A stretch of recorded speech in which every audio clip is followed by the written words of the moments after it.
Halos 1 month na din nung last tayo nagpalit ng coolant sa ating motor. Pero yun ay nung kay George pa. Dito naman sa bago natin guys, dito sa kay Scarlett natin, magpapalit ulit tayo ng coolant. So pangalawang beses na natin itong gagawin. So ang gagawin natin, de-drain natin yung coolant na nasa loob, papalitan natin siya ng bago. Actually kakapalit lang natin ng engine oil natin at ayun, makalit pa tayo. So diretso na tayo sa pagpapalit ng coolant. Actually ginagawa ko rin yung pagpapalit ng mga oil natin ngayon dahil second hand yung motor natin at gusto nating ma-maintain ng maayos yung mga oil. Di kasi natin alam kung ano yung pinagdaanan ng mga oil. Kagaya ng ano natin, engine oil, sobrang dumi guys yung nakuha ko. Ayan, yung coolant gusto ko na rin palitan kaya tuloy-tuloy na tayo. So ayun din yung tatandaan nyo kapag bumili kayo ng second hand. Engine oil, palit, change oil, gear oil, coolant kapag scooter. So yun, para ma-make sure nyo na goods yung dumadaloy na mga fluid sa inyong motor. So yan, tanggalin lang natin tong pinaka cover para makita natin yung reservoir or reserve. So yan, dito tayo, dito bubuksan din natin, ito bubuksan din natin. Then pag magde-drain tayo dito guys, actually nagawan ko na to ng video yung mas detailed, ilalagay ko na lang yung link sa baba. So ipapakita ko lang yung process sa inyo ng pagpapalit natin ng coolant dito kay Scarlett natin. Though hindi ko na siya masyadong i-detail, pero ayun, itutur ko na lang kayo kung paano tayo magpapalit ulit. Unang napansin ko nung pagbukas ko, hindi ko sure kung anong kulay to guys, pero parang orange yung dating sa akin. Kaya naman nabigla ako na parang bakit orange yung coolant. Nanibago ko kasi kay George, kay Black Click natin, green green or light blue, bluish green, ganun yung kulay. Pero dito parang contrast nya, which is red, orangey na parang red.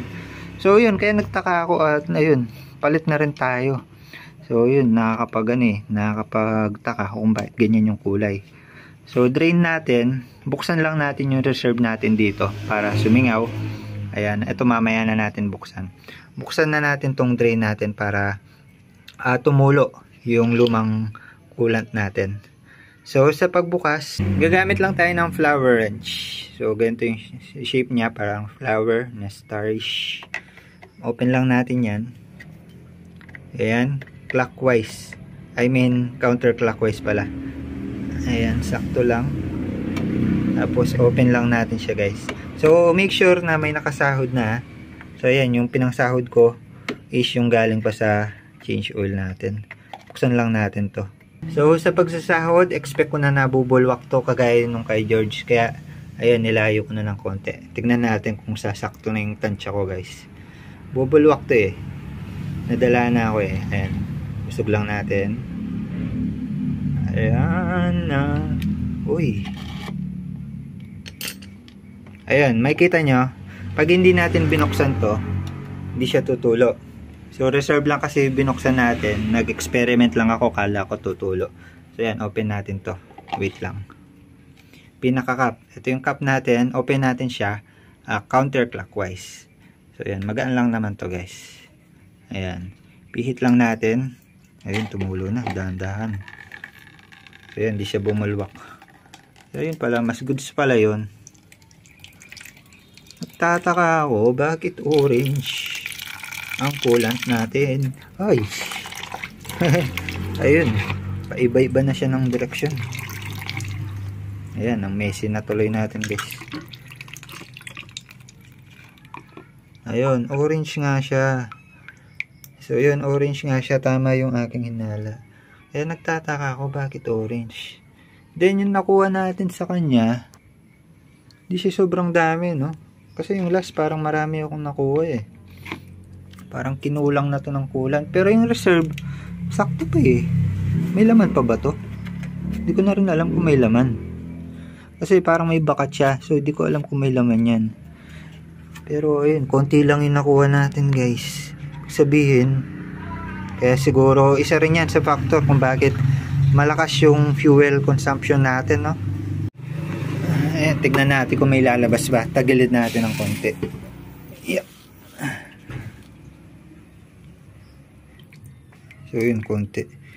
Pero kumpara sa last, konti talaga siya. Kasi yung last medyo marami.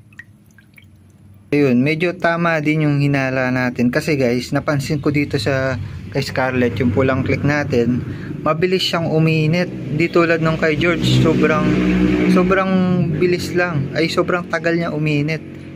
Ito, konting andar lang, sobrang init na niya. So ito, dahil nga yung radiator natin, ang purpose niya is palamigin yung ating makina.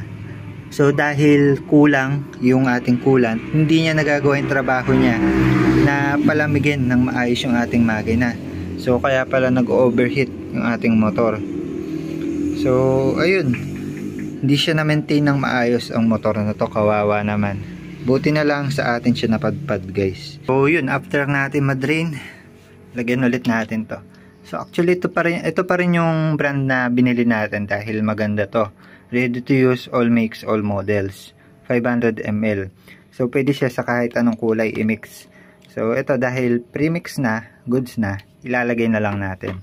So nagtataka lang ako bakit orange talaga yung coolant na nakuha natin.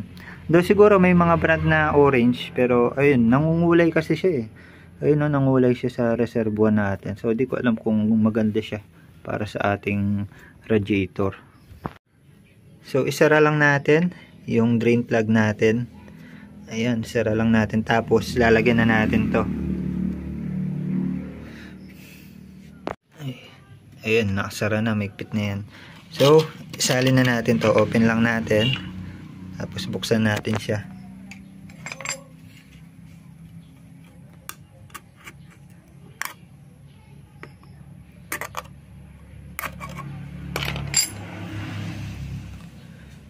So kapag nagsasali na tayo, unahin natin itong radiator bago yung reservoir, no? Kasi aapaw, baka umapaw dito. So kapag nagsasali na tayo, unahin natin yung radiator, mas okay. Dahan-dahan lang tayo kasi baka umapaw. Tapos next natin tong reserve. So ayan, lagay lang natin.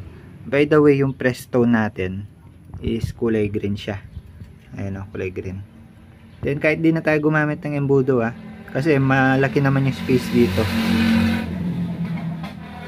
So ayan, para hindi siya mag-overheat yung ating motor. So isa yan sa dahilan bakit nag-overheat, is dahil pwedeng maling coolant or kulang na yung coolant. So kapag pangit din kasi yung coolant, madali siyang matuyo or mabawas minsan.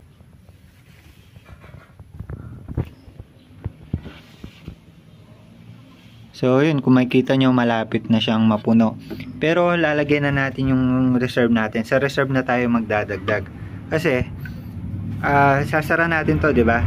So yung reserve, ang gagawin niya, pupunuin niya hanggang sa capacity na pinakatamang capacity. Kaya din nandito yung upper tsaka lower. Sa pagitan niyan, diyan natin ilalagay yung natin, coolant. Diyan tayo magre-reserve ng coolant kasi kapantay nito yung dapat na level dito. So yan, kung mapapansin nyo, ganun yung concept, kaya hanggang dito lang yung pwede nating kabit. Kapag sumobra tayo dyan, do okay lang naman, kaso may chance na sobra or iaangat niya, lalagpas siya sa level na kakailangan nito at maaring may tumagas. So yun din yung dahilan kung bakit hindi recommended na ipasobra ito, kasi kahit na nakatakip yan, dahil sa pressure at sobra siya sa level. So kung alam niyo yung concept ng level hose, kapag kapantay niya yung level dito, ganun din yun dito. So kapag lumagpas to, may pressure dito sa taas at maaring tumagas to. So mas okay na nandito lang sa pagitan para yung level dito sa kabila is ganun din. So yun tandaan nyo yun guys. So pagtatakip, ayan, hanapin nyo lang ulit itong hook, tapos isakto nyo dun sa may butas. Ikot nyo lang, tapos yung 108 na may danger, nakapaharap yan dun. So ganyan lang yung orientation yan. Dito na tayo sa reserve natin.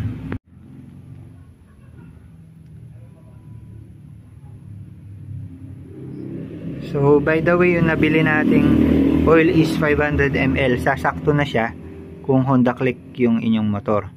So kung hindi Honda Click ang inyong motor, ayan, nagdedepende yan sa range or laki ng tangke ng radiator nyo. Pero dito, ayan, swak na tong 500 ml sa Honda Click. So ayan, pagkatapos nalagyan yung reserve, takpan lang natin. So, yun na, mas visible yung green. Kaso nga, may stain pa rin siya ng orange eh. Ang kapit ng kulay ng huling coolant na nilagay dito. Medyo nangungulay sa plastic. Ayan, mahirap lang tanggalin yung pinakatakip ng reservoir natin o reserve. Kasi may kalso. So, kailangan mailagay nyo ng buo. So, kapag nag-flatten nga, okay na yan. Then, after natin, ayan, i-start lang natin yung ating engine para matesting natin yung ating coolant.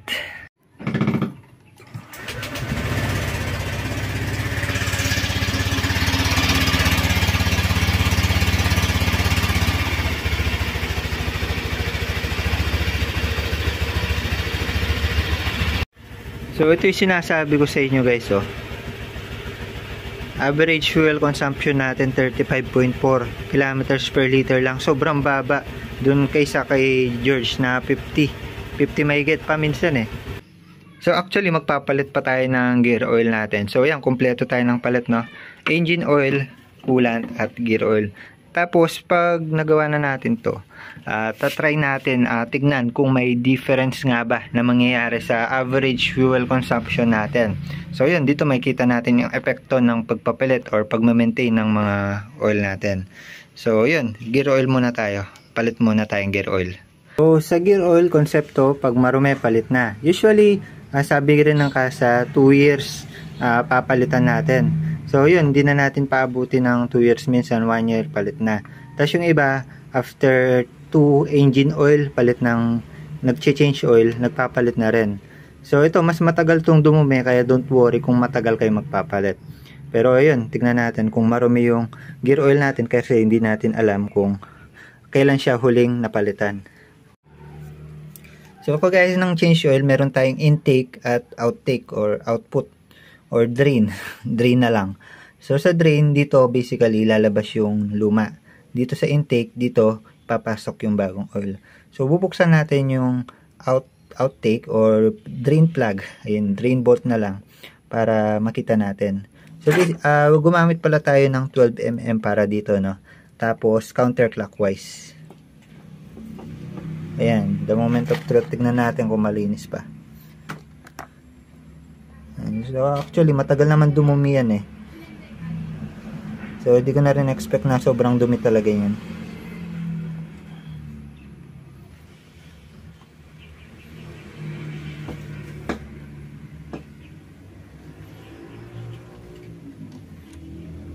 Ayan, kung makikita nyo, malinis na malinis pa oh. Ayan, diba? Sobrang linis pa niya. Pero yun, dahil gusto nating palitan at maka-assure, papalitan na natin ng bago. By the way, genuine parts, Honda scooter gear oil.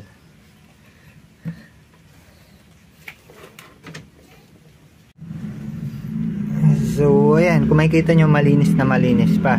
Medyo maitim lang sa ilalim kasi pinag-change oil lang natin yan eh. Pero kung makikita nyo yung ibabaw, ayan, do malinis pa, may pagkakunting itim. Syempre nagamit ng kahit papano. Pero itong bago kasi malinaw na malinaw yan. Pag na-drain na natin, balik lang natin tong drain plug. Take note yung mahaba yung drain plug natin ha. Tapos yung maikli yung intake. So yan, balik lang natin to bago natin ilagay yung bagong oil.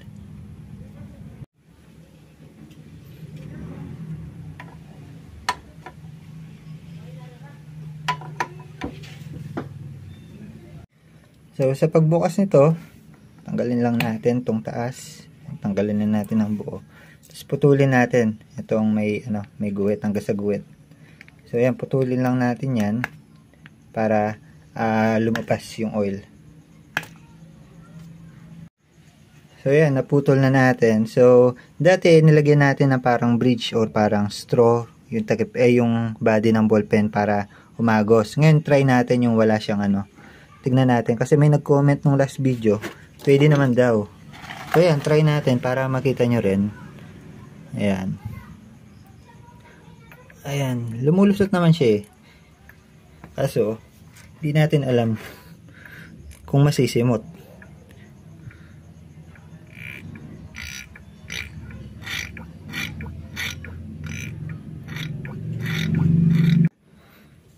So yun, pwede siya na walang bridge pero hindi mo siya masisimot guys kasi kung makikita nyo. Ayan, may laman pa pero hindi ko na mailagay ng maayos. Dahil nga kung makikita nyo, box yun dito, may kanto. Tapos hindi siya smooth na pababa. So hindi natin siya malagay ng maayos. So yun, pwede naman siya, no? Ang gagawin natin, malulukot na yung taas. Then after nun, takpan lang natin. Ayan, tumutulo-tulo pa. Ibig sabihin parang sobra na yan eh. So actually, nilagay ko lahat para sulit. Ang laman ng isang to is 120 ml lang. So yun, walang nakasulat sa manual kung gaano karami. Pero kung ako sa inyo, ubusin nyo na. Kasi sayang lang din. Tsaka ano, pag alam nyo tumutulo na, ibig sabihin, puno na. Ibig sabihin, hindi na kasya. So yun, yun lang yung indikasyon. Punuin nyo. After nun, painitin lang ulit yung ating motor para umikot yung gearings.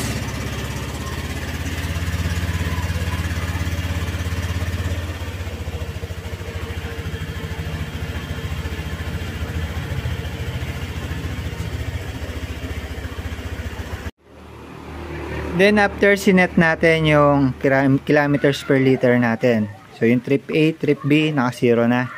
So from 35.5 kilometers per liter na average fuel consumption natin kanina, titignan natin ngayon na ngayong napalitan na yung engine oil natin mainly at saka yung coolant, which is isa sa pinaka factor kung bakit tumataas yung fuel consumption natin. Titignan natin ngayon sa pamamagitan ng paggamit natin ng normal na riding habits natin, kagaya ng kay George, kasi kay George 50 kilometers per liter.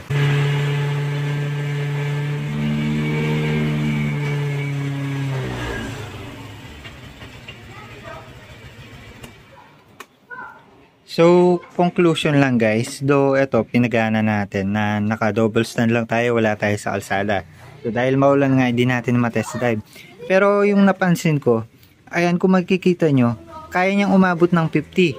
So, ayun, hindi natin na talagang masabi talaga na 50 talaga yan sa actual kasi wala tayo sa kalsada. Pero nung kahit na wala tayo sa kalsada at hindi pa tayo nag-change oil, nagpapalit ng coolant, hindi siya umaabot ng ganito guys. Tsaka napapansin ko, pag nagre-revolution ako, nagpipihit ng ng silinyador, kagaya na siya ng black clicky natin or si George na umaangat pa unti-unti. Kasi nung bago natin i-change oil, kahit nagano ng silinyador, hindi siya umaangat dito. So ang nangyari, hindi siya umaangat papunta dito, nandito lang siya nakastack up. So dito sa kagaya ng nakita nyo kanina, umaangat siya kapag nagre-revolution tayo. So ayun, isa na yung sinyales na kahit slight pa lang na, so yun, isa na yung sinyales na parang maganda yung naging resulta ng pag-maintain natin ng mga oil natin. Pero para mas makakuha tayo ng magandang resulta, gagawin natin siya sa actual kung ganun pa rin, kung 35 pa rin yung average niya kahit nasa kalsada na tayo. Pero yun, kahit papaano nakita natin na may difference na siya. So ayun lang muna para sa video na ito. The more you click, the more you know. Usapang palit, gear oil, coolant at engine oil. Bye bye.